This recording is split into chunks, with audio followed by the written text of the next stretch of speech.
मित्रों, बहुविध दुखों से आक्रांत इस मानव जीव का अंतिम लक्ष्य किसी न किसी तरह के दुखों से निवृत्ति एवं शांति प्राप्त करना है, जिसके लिए वह स्थान स्थान पर भटक रहा होता है। मायावी गुरुओं का बोलबाला है, गली गली में नकली देवी माताएं हैं। क्या दुर्गा, क्या काली और क्या वैष्णवी, भैरव, हनुमान, सिद्ध, पीर, जिन्नात, शैतान और न जाने क्या क्या और किन किन की चौकियां पर वह बेचारा क्या नहीं करता।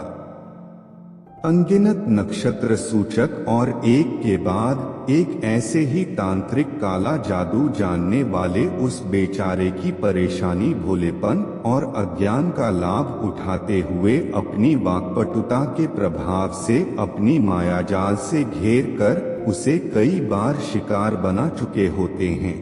किंतु वह फिर भी अब काम, क्रोध, लोभ, मोह, अहंकार आदि विकारों रूपी तम से आवृत होने के कारण अपने उद्देश्यों की प्राप्ति के लिए अज्ञानवश इतर धर्मावलंबी ओझाजाओं, झाड़ फूंक करने वालों नाम के महात्माओं, बाबाओं, मोटा देशों, संतों, नवाबों, मुल्लाओं और पीरों तक के द्वार पर मस्तक रगड़ता रहता है। किंतु ढाक के वही 3 पात उसके हाथ, फिर भी कुछ नहीं लगता। सैकड़ों वर्ष पूर्व तत्कालीन शासन द्वारा संरक्षण प्राप्त विविध धर्म प्रचारकों ने अत्यंत चतुराई से साबरी मंत्रों से मिलते जुलते उटपटांग छू मंत्रों, किंतु वास्तव में हाथ की सफाई, युक्ति अथवा रासायनिक द्रव्य आदि के बल पर विशेष प्रकार के चमत्कार के प्रदर्शन से देश के असंख्य लोगों को प्रभावित करके दूसरों धर्मों में परिवर्तित किया। इन लोगों के केंद्र ऐसे स्थानों पर बनाए गए थे जहां लोग अत्यंत गरीब और अविद्या, अज्ञान और अंधविश्वास से आवर्ते पड़ते हैं। उन्हें वहां अच्छी सफलता मिली। इन्हीं में से अधिकांश गोसाई, सिद्ध, फकीर, ओलिया, पीर, हजरत, नवाब तथा कुछ मठाधीश बन गए। इन्हीं लोगों के द्वारा देश की जनता में हीन भावना उत्पन्न करने के लिए बहुत से ऐसे मनगढ़ंत मंत्रों की रचना की गई थी।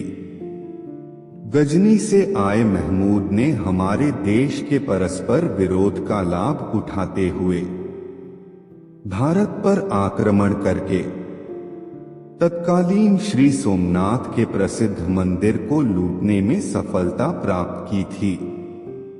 वापसी पर वह मार्ग में ही मर गया था। वह महमूद गजनवी कोई फरिश्ता या पैगंबर नहीं था, किंतु आज वह कुछ इस प्रकार मंत्रों का वह नायक है और ओझा लोग उन लोगों के कथन अनुसार उसकी प्रेत आत्मा को बुलाकर उससे विविध काम लेते हैं। और मजे की बात यह है कि ऐसे मंत्रों के आरंभ में ओम नमो आदेश गुरु को तथा अंत में फुरो मंत्र ईश्वर वाचा भी जोड़ा गया है, ताकि भोली भाली जनता उनकी चाल को समझ न सके। उदाहरण के लिए ऐसे कुछ मंत्रों के खंड यहाँ पर देने का प्रयास किया गया है। तंत्र, मंत्र, यंत्र आदि को के उनके इस प्रकार के संग्रह ग्रंथों ने तो कुछ मूल ग्रंथों को इस प्रकार आच्छादित कर दिया कि जिस तरह राख के ढेर में सुलगते अंगारे, इससे जहां मूल विद्याओं का लोप हो रहा है, वहां व्यर्थ ही लोगों का परिश्रम, समय और धन नष्ट हो रहा है। और इसके साथ ही केवल मात्र तंत्र शास्त्र ही नहीं, अपने धर्म पर से भी श्रद्धा घटते हुए हमारा न केवल अपना अपितु अपनी सभ्यता एवं पूर्वजों की परा उपलब्धियों का क्रम से हास हो रहा है। यह षड्यंत्र आज से नहीं, हजारों सालों से चल रहा है। शाबर मंत्र के रचिता श्री मच्छंदर नाथ जी वह गुरु गोरखनाथ जी थे। उनके समय में मुगलों के पीर पैगंबर थे ही नहीं, इस्माइल, योगी, मोहम्मदाबीर, इनका कोई नाम निशान नहीं था। गुरु गोरखनाथ के समय के कितने साल बाद यहाँ पर दूसरे समुदाय का आवागम हुआ। वीडियो देखने के लिए धन्यवाद।